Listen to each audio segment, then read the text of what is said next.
Hello, my name is Gary Maloney, and I'm here for Sacktown Slam. Now, I know it's been a little bit. I haven't posted since Tuesday, so I want to apologize about that one. Yes, Sin City Smackdown definitely ended with a bang, but a lot of those matches were kind of busts.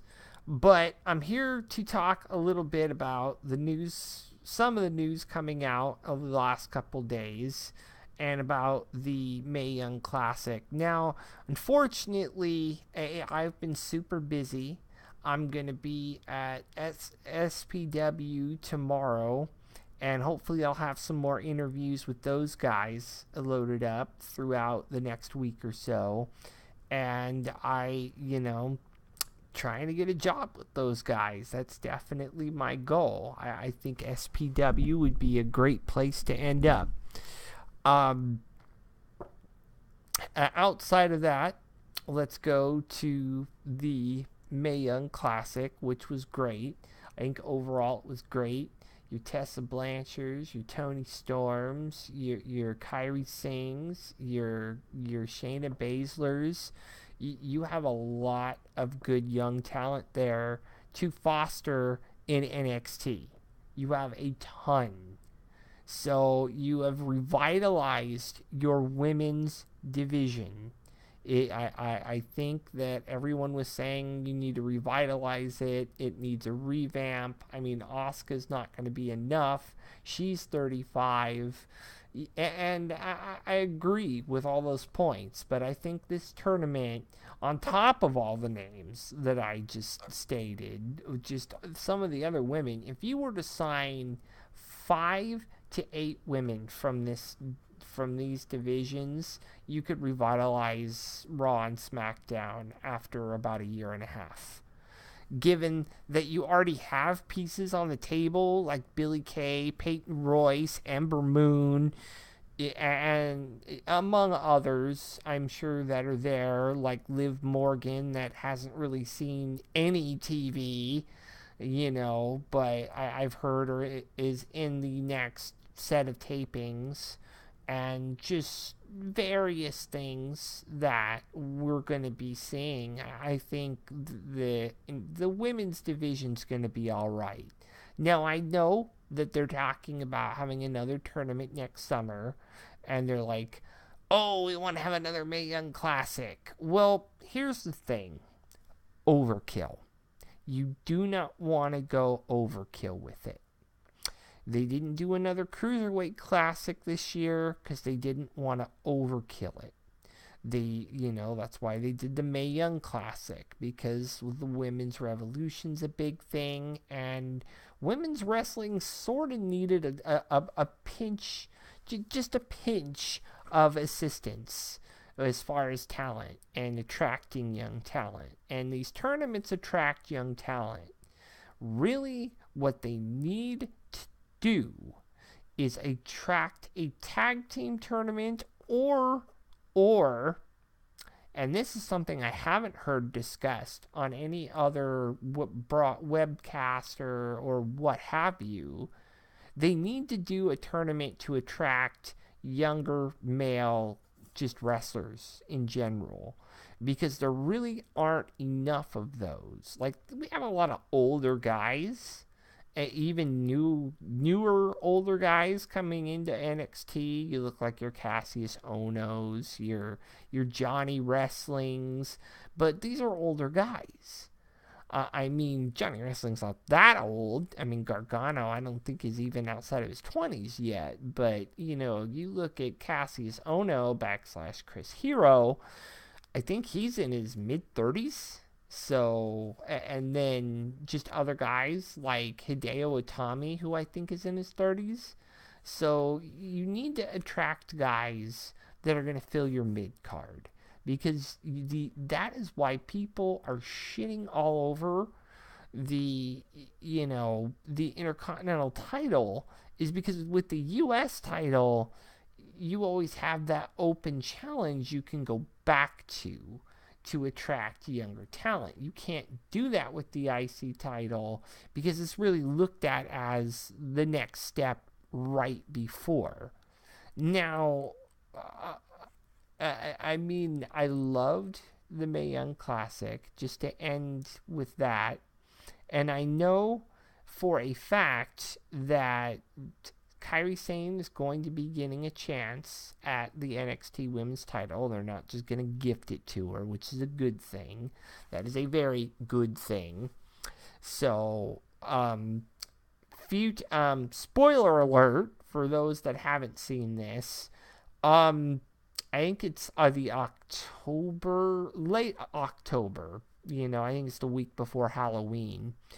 That episode of NXT is supposed to have, or we're supposed to be hearing about them working around some fatal four-way for the November NXT. I don't know if they're going to do that the same weekend as Survivor Series, because Survivor Series is a Smackdown thing this year, which makes zero sense. If I had a dime for how much sense that made, how many dimes I would have?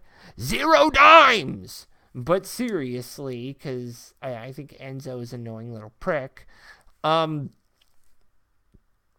yeah, and by the way, Liv Morgan, he was apparently in a relationship with Liv Morgan, and Liv Morgan, through, I think it was her Twitter account, just dumped him because he was with a stripper or something, Gotta use that money just a little wiser, Enzo. But, yeah. And I guess, Pete Dunne or Tyler Bate or whoever, was flirting with her over fucking Twitter or some shit like that, saying I like your face and I like your face and da da da da da da. Grow up, please. You're not prepubescent. You're adults. Act like it.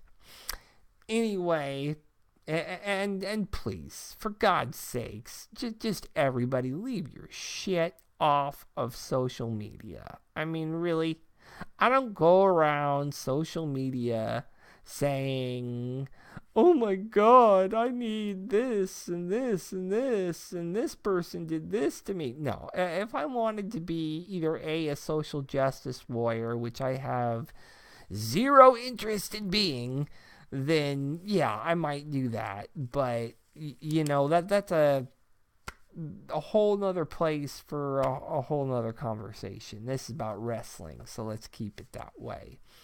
Number one, I think Kairi Sane did a great job in the tournament. I think she's headed towards Fatal 4-Way, as I said. It will be at this point against Peyton Royce, Ember Moon, that's a big unknown there, because they may give the title to her that weekend. Of course, Kairi Sane, who's the third one, and then an unknown that we're not aware of that will probably be in probably the first part of the next set of tapings for NXT. I honestly, a Fatal 4-Way for the NXT Women's title, that sounds great. No disqualification, and we've seen what these women can do with no DQ matches. Oh my God, just watch the last man standing between Asuka and Nikki Cross. Damn. So, I mean, when you're going off a ladder, sticking a woman through an announce table, you don't normally see women doing that, but this is a new era for women. Speaking of NXT, and this was something I actually wanted to talk about. It would appear that Adam Cole, Kyle O'Reilly, and Bobby Fish have found a name for their stable. Now, when I first saw these guys, I was thinking one of two names, and I was talking to my friend about this just after, right after NXT Brooklyn 3, after they just jumped freaking, they ended up jumping, oh geez, and now I can't even remember the name of the NXT champion, and it's Drew McIntyre. And Drew McIntyre just, he got jumped. then they jump Sanity, and then they're jumping AOP. I mean, it's like, wow, you know, gotta be honest on this one. Um, they're calling themselves the Undisputed Era. I think that lacks a little bit of flavor, in my opinion. I mean, come on, the Undisputed Era? Like, really? I mean, Undisputed Era seems a little plain. Like, you're not really trying to prove much. But you haven't done anything undisputed. So I feel like that's jumping the shark a little bit. When I was thinking about a name for these guys, as I said, after I've seen them jump these guys, I'm like, these guys are from Ring of Honor. You should either be calling them the Dishonored or the Dishonorable. Now, because their actions have been very dishonorable. I've been just reading today and just seeing how many people sort of agree with that sentiment. So I'm thinking the reason they probably didn't do this is because they don't want any cease and desist letters or lawsuits with Ring of Honor. They've already had to cut back the pyro. You know, we don't need to cut back anything else. We gotta hire every wrestler from every fucking godforsaken place on the planet. Yet we're too stupid to pick up fucking John Morrison. But yeah, I mean, I'm guessing they gave them that name because they were trying to avoid any references to Ring of Honor. I mean, I don't understand how calling them the Dishonorable or the Dishonored, you know, maybe, but you were willing to call fucking, you know, Roderick Strong Mr. ROH on NXT, so I don't know. I don't know what the thought process was on that one, but they've got gear out now on WWE.com. I mean, it just, to me, I don't like the name. I really just, I find it sort of cringeworthy because yet another era has, you know, awoken, yes, on fucking WWE.com. It's like, grow a pair and give these guys a decent name. I mean, the Undisputed Era just sounds awful. But I wish those three nothing but the best. Can't wait for their first match. My guess is that these guys are probably gonna face Sanity in their first match, and then we'll see what happens from there. When that will happen, I do not know. I mean, we could see it all just blow up and then have a kind of a turning point at the next NXT pay-per-view, which is November, which I believe it was November 28th. So it's the week of Thanksgiving. So they've got a long time to build storylines, though. So I think, especially with the women from the Mae Young Classic, I would not be surprised to start seeing your Tessa Blanchards and your Toni Storms and and even if they sign her, you know, your Queen of Spades, you know, show up at an NXT taping. I wouldn't doubt that. Now, what I'm hearing is that Shayna Baszler and hasn't signed yet with the WWE. Now, they didn't want to make the finals about the horsewomen versus the horsewomen, and they kind of wanted to save that for, I guess, another time and put it on the back burner and make the end of it about Kairi Singh, which I'm fine. But do not just let this be the one that got away, because this would be a great match. As long as the women didn't break nobody's fucking arm and pull a sexy star, I think you'll be fine. So, but I feel like this is a big deal. You've been poking the bear at MMA and WWE for I don't know how long, and this is your chance. This is your chance. Even if it's for one match, do it. Because honestly, you're never going to get a male competitor like another Brock Lesnar type person to go in there and wrestle Brock Lesnar. It's never going to happen. So your women are your only shot. And I think Vince McMahon knows that. I think anyone with any common sense knows that, because most guys after they're 40 just want to fucking retire from anything physical once they've been in UFC or Bellator or God knows what MMA, promotion they're with. So this is your chance, Vince. Take my word for it. Do it. Do it. Another thing that's been making the rounds is that WWE went to Japan for a show, and not really sure. I think it was just a live show, because I'm not sure they taped Smackdown or anything from there. Although Smackdown's supposed to be live, but I don't think that's going to happen with that. But they went back and they did an interview with, or they did a little short thing with Nakamura, and really Nakamura talks way better backstage and does way better promos backstage than he seems to on the mic.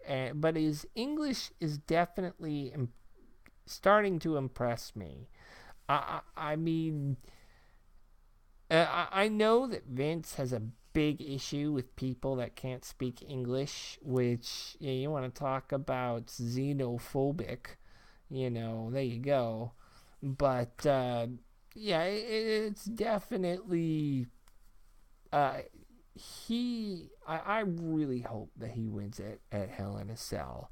That's the only logical, and I said logical, not probable, because if I told you who I wanted to win, it would be obviously Nakamura.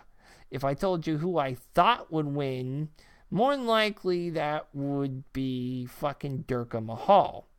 But I just don't see that as, I don't see Mahal hopefully holding the title that much longer.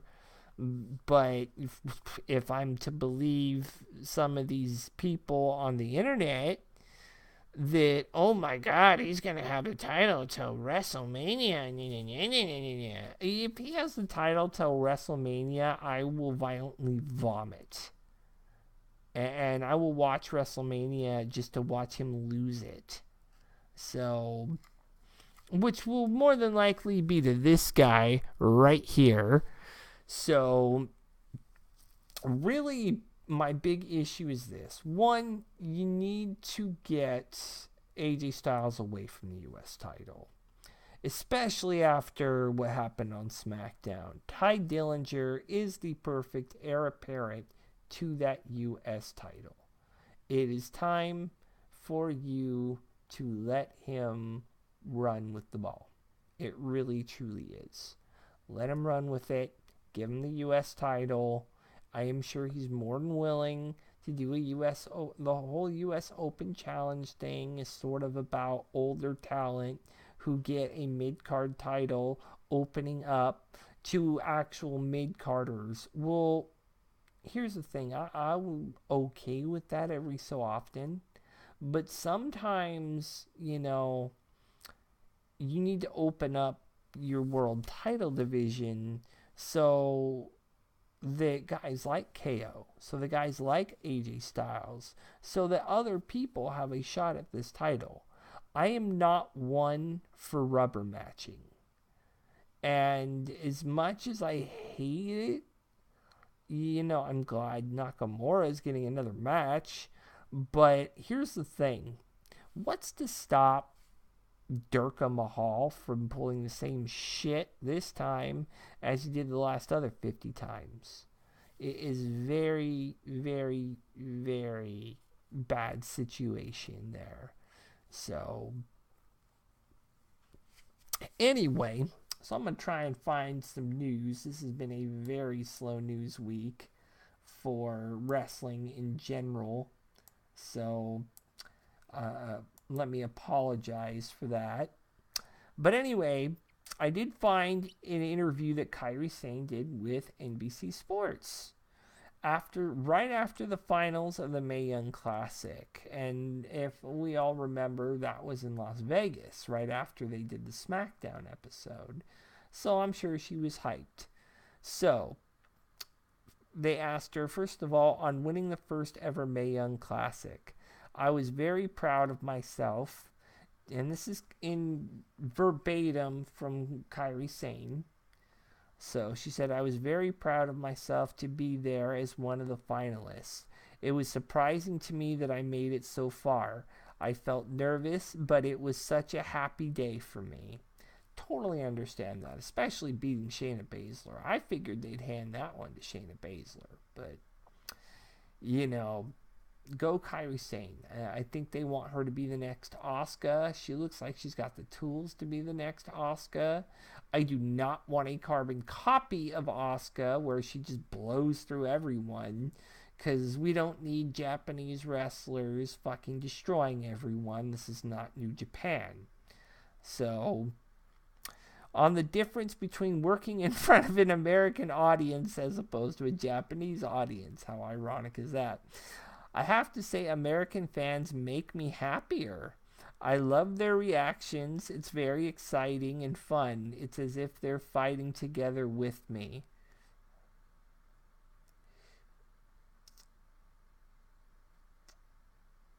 Huh. Is that really all that there is? Yeah, I guess that's it.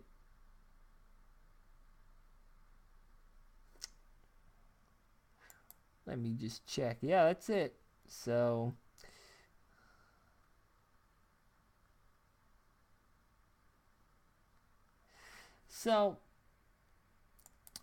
yeah, she obviously she was pretty happy about that. So, and she's definitely looking like a big thing that's going to be over there. So, boy, looking for news. Yeah, there was another thing that happened. Apparently, I think it was, let me see.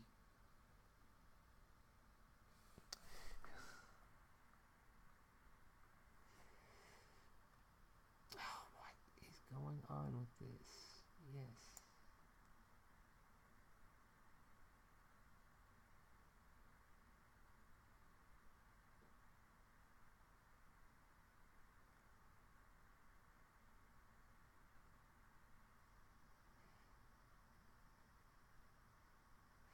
Well, anyway, another thing that was brought up was another. Let me just looking through this here. AJ Styles, when I believe they went to Japan, same trip that that I was talking about with Nakamura, that the Street Profits got together for the WWE website, and yeah, and he was saying, and this is from AJ Styles, and Dawkins and I represent everything now and current. We are two men with similar backgrounds and have faced hardship and troubled upbringings at times because of the environment that we lived in. We are just trying to show that we made it. We're also trying to spread the message that if you work hard with direction and perseverance, that you can make it. This is about the Street Profits, excuse me. And Angelo Dawkins said that swag and family, I mean, it says it in our song. By swag, I mean our personalities and the way we represent ourselves, which is way different than any other team in NXT. People also should take away that our future is all about winning championships, or as I like to call it, the chip. We want that big gold to wrap around our waist. Yeah, the Street Profits are a tag team in NXT. Apparently the only Bullet Club thing was down here. Yep. Yeah, and he was there with a lot of other former people. It even shows him there. And they're all wearing Bullet Club shirts. That's great. AJ Styles, Tangalone, Real Chase Owens, and yeah, just a lot of things on that. And yeah, and another funny thing, and it seems like the Street Profits, they look like a decent tag team in NXT. They look like guys that need to be feuding right now, per se, with Heavy Machinery. I know Heavy Machinery is a big team, but, you know, tag teams are few in NXT. Now, I'm hearing about them wanting to move AOP up, and I feel like that'd be kind of a mistake until before they got their rematch with Sanity, or their chance to get their hands on Adam Cole, Bobby Fish, and Kyle O'Reilly. But, you know, they've got unfinished business in NXT, so I don't think they're going to move them up per se until earlier or until early next year. My thoughts would be they'd probably be part of a shakeup next year, but I with what they've been saying now, and I think that I last heard this on eWrestling News, and I've got to figure out where their source was for this,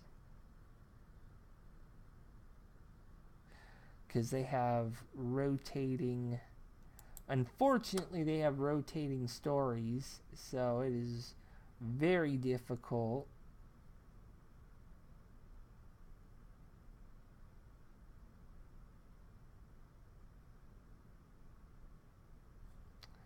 So,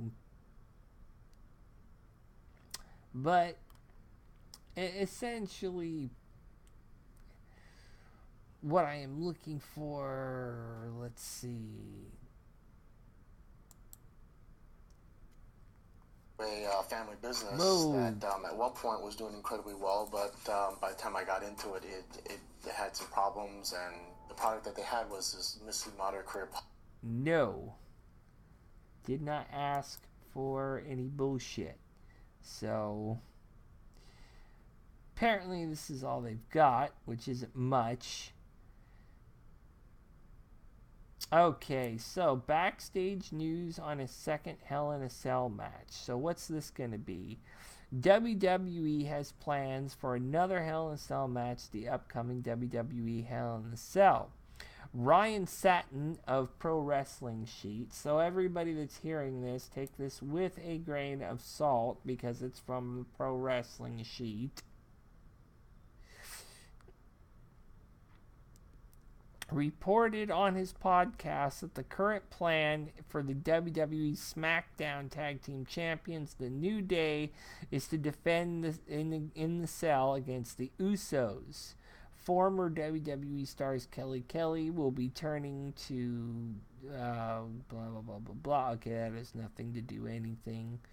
So, you know, I gotta be honest with you. I am so sick of New Day versus Usos. This is a very big problem that WWE has. Is just browbeating matches, like we saw it with AJ and Kevin Owens. We've seen this with Bray Wyatt and freaking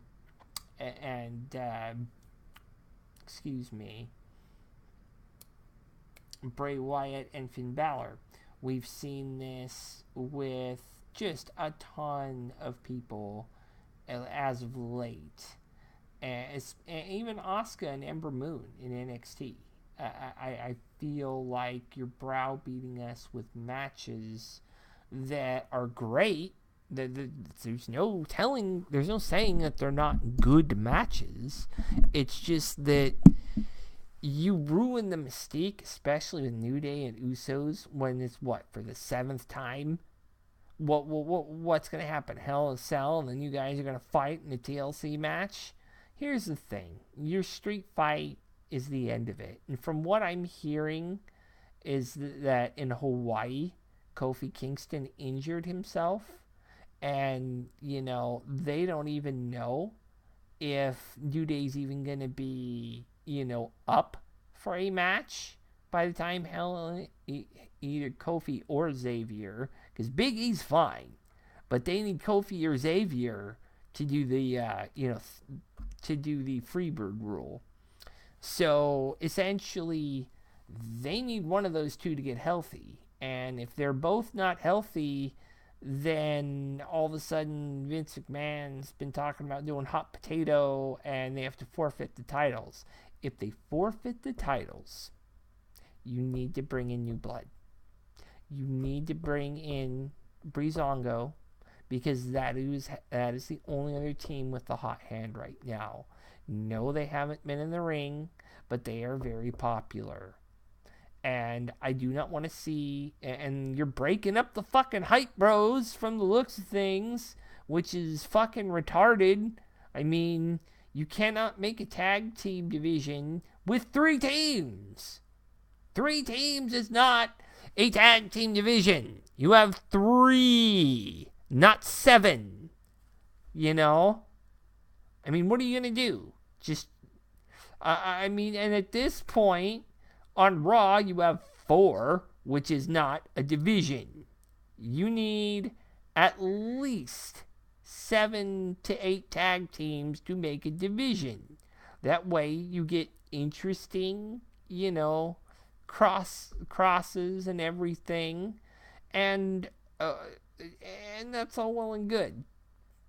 The problem is, with this, I felt like that Sin City street fight was the end of that feud. And that they were going to do something different with the tag titles at Hell in a Cell. But no, your go-to, because they always give good matches. But here's the problem.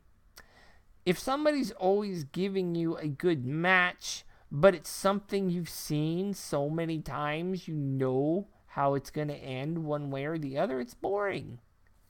It's boring.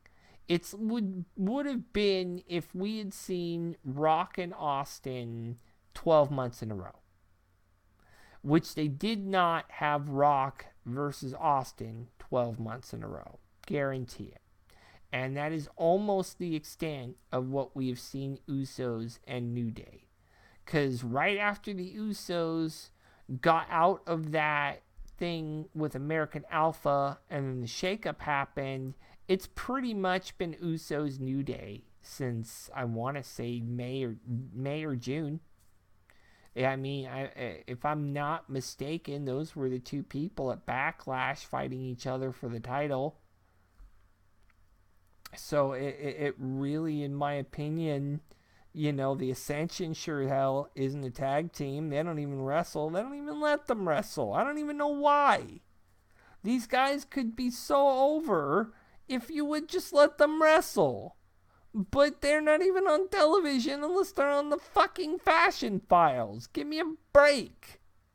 Then you're trying to break up the Hype Bros, which that is a stupid idea at this point, because you need tag teams so bad, like you needed women this bad last year, and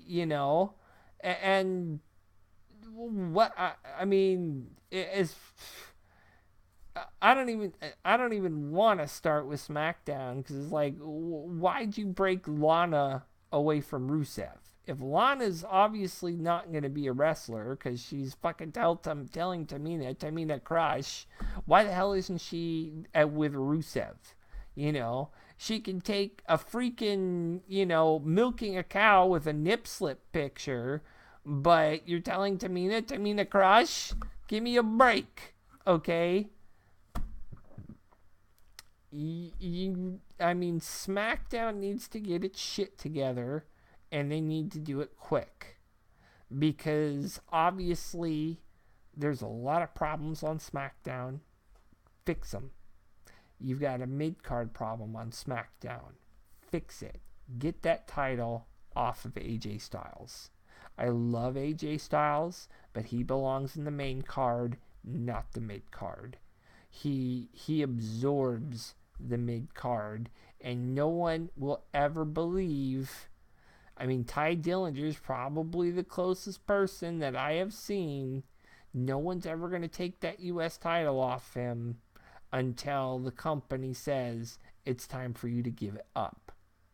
So I just, as long as he wants it, he's going to keep it. And as long as the company sees that that he draws, they're going to, force feed him that position. So it's up to AJ to really fix that situation. Let me see if I can find something of newsworthiness before I get out of here. Because, like I said, this weekend has just been so unwrestling. Does not have a lot of wrestling news. And it has been very slow this weekend. Let's see.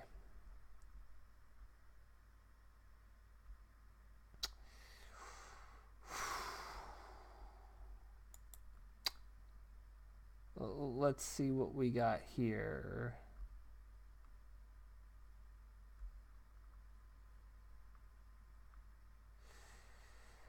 Yeah, one of the big things that we're looking at now, especially with SmackDown, is that SmackDown is going to be a big thing, especially after what happened with Kevin Owens.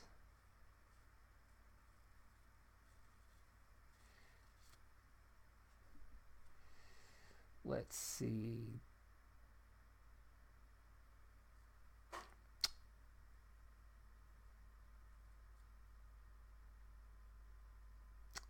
But,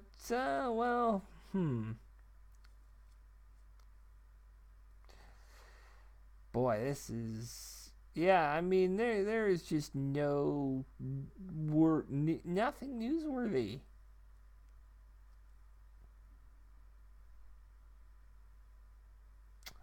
Okay, here we go. Kairi Sane on what she said to Shayna Baszler. And this is from Pro Wrestling Inc., so take it with a grain of salt. Kairi Sane spoke with Bleacher Report after winning the Mae Young Classic earlier this week. Here are some of the highlights. What she said to Shayna Baszler after their match. They did hug, and they were talking in each other's ears, and I could not understand what... well, obviously there was no mic, so obviously no one can understand what they were saying, but I respect her so much, and I told her that. I told her that I was happy and I appreciated this chance. Both of us told each other hopefully we will have more chances and more competition in the future. The women's revolution and her message. The women's revolution, I respect that very much. I keep encouraging fans and beyond that, women in general. I want to convey this message. Women are strong. In the end, I want more people to know and recognize women's wrestling, and I want to be a leader representing all strong women in the world. The language barrier and why it matters less with pro wrestling. Carrying on conversations is very difficult. I can't convey what I want to in English very well. Well, you better start learning, considering you work for the WWF, or E, excuse me. And the fact is that once you get out of that, little cubbyhole of NXT, you're Vince's property and Bucktooth McGee's property and Road Dog Shit's property. So, yeah, you might want to start learning how to speak some habla in English, okay? Carrying on conversations is very difficult. I can't convey what I want in English very well. It's hard to understand what's being said to me. In wrestling, I find that feelings are more important than words, which is true. What is important is that in your heart, uh, uh, it, what is important is what's in your heart, okay? And I convey that in wrestling. I felt that throughout the Mae Young tournament. Its spirit I have felt. It's a very interesting interview.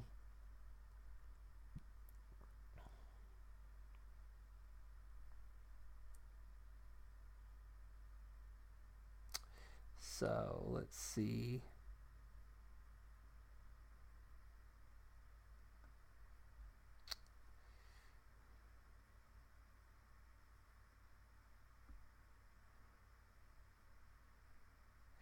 Okay, reflecting on.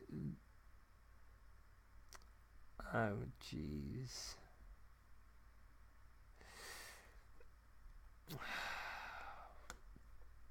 I hate it when you click on something and then they sit there and take you to some weird ass part of the interview. Blah blah blah. And on Tuesday, saying to first take a bow. And this time, the move landed the career to find Dimitri when the fans, blah blah blah, the Pirate Princess, blah blah blah. Okay.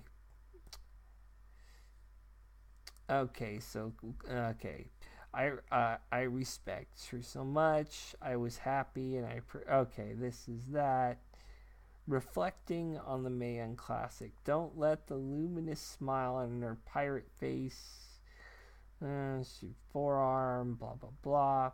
I was the smallest among the 32 competitors, she said. But I learned what's important is to believe in myself, and challenges are always accepted. If you don't give up your dreams, everyone has a chance. Always. That is a very inspirational quote.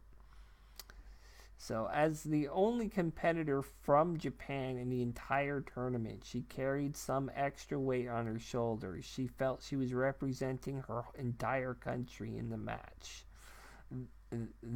There was pressure, but I was able to turn that pressure into something positive, and damn well she did.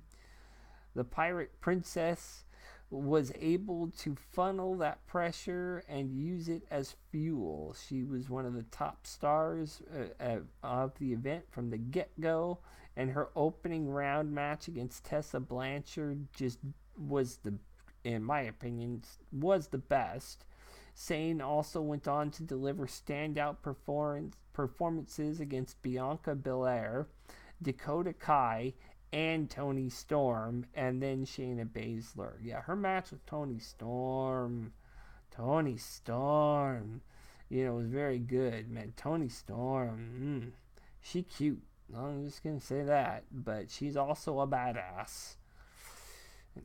Before the bout against Baszler, a number of thoughts swirled in her head.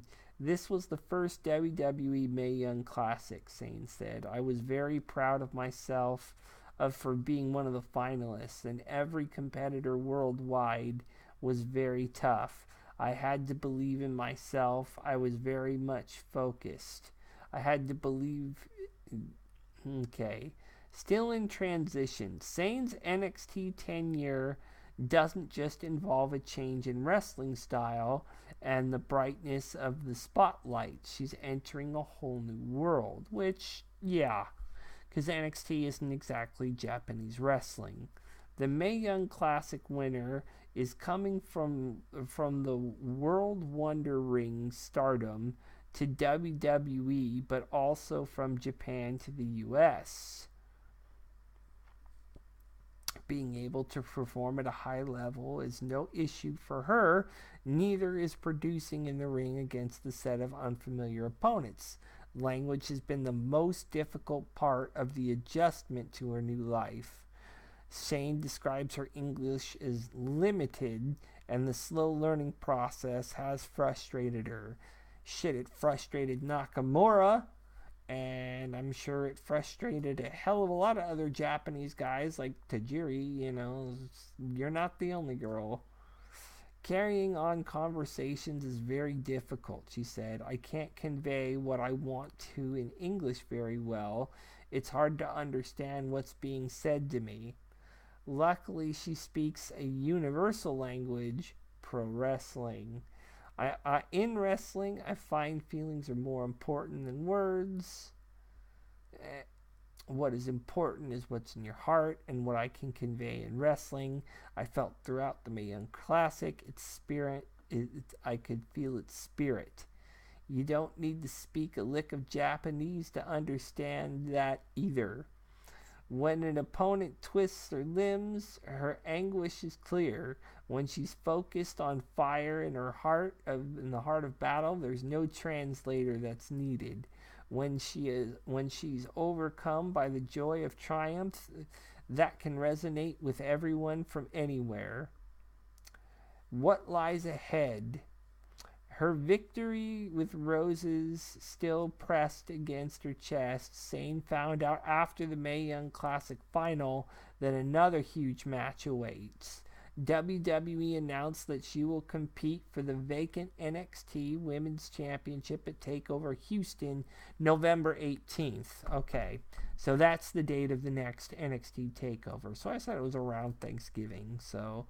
yeah, November 18th. The news caught her off guard. She was unaware. Oh, and there's Funaki with her. That's great.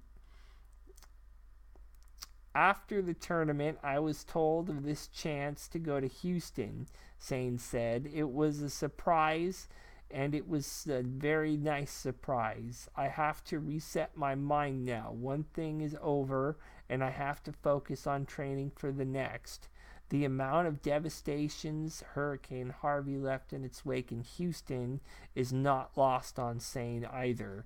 She will enter that city with her mind on those affected by the storm. I heard about the hurricane and people there suffered from it very badly, Sane said. For the audience, I hope that I can give courage and vitality. I would love to help them if I can, and I am sending all good wishes to them. You know what, good for Kairi Sane for even acknowledging that, and the fact that you're going to Houston after all these hurricanes. You know what, that's too sweet right there. Beyond that title bout, Sane promises to figure hugely into the involvement in women's wrestling. WWE has never had female talent like this on its roster, and the company has never showcased a woman like this over the past 2 years. In other words, they haven't had somebody like her since Asuka. Sane is thrilled to be a part of all this. The women's revolution. I respect it very much. I keep encouraging fans and beyond that, women in general. I want to convey this message that women are strong. Yada, yada, yada. I got that because you already. Um, I want to be a leader representing all strong women in the world. As the winner of the first Mae Young Classic and potentially the next NXT Women's Champion, she is well on her way to doing that. Sane's resume is fascinating. She was an Olympic hopeful in yacht or in I don't know what that is. Uh, a a literary scholar, a teacher, wow, and a wrestling champion several times over in Japan. Up next, she will be the flag bearer. She will be a new flag bearer for the women's revolution, and she will mark her place in history at the point of her elbow. Damn straight. So this has definitely been a big. This has been a very big thing for her, and Kairi Sane. It was amazing. If you haven't seen it, if you haven't seen any of the tournament, I suggest watching those last 4 or 5 episodes because one had a 3-on-3 between some of the people who had already been eliminated. But yeah, obviously there is like no news to be heard of, nothing important. So I am going to end it with that. So I'm Gary Maloney here with Sacktown Slam. Hopefully I will have some wonderful interviews from SPW's event tomorrow. And if you're in the Sacramento area, be there and look at SPW's website. I know the funny part is they hold their shows on McMahon Drive, which is funny, but yeah, be there. If you're in the Sacramento area, that should be a great show. But anyway, for Sacktown Slam, I'm Gary Maloney, and I'm signing off. And best wishes to Kairi Sane. Go kick some butt, girl, and drop an elbow for me.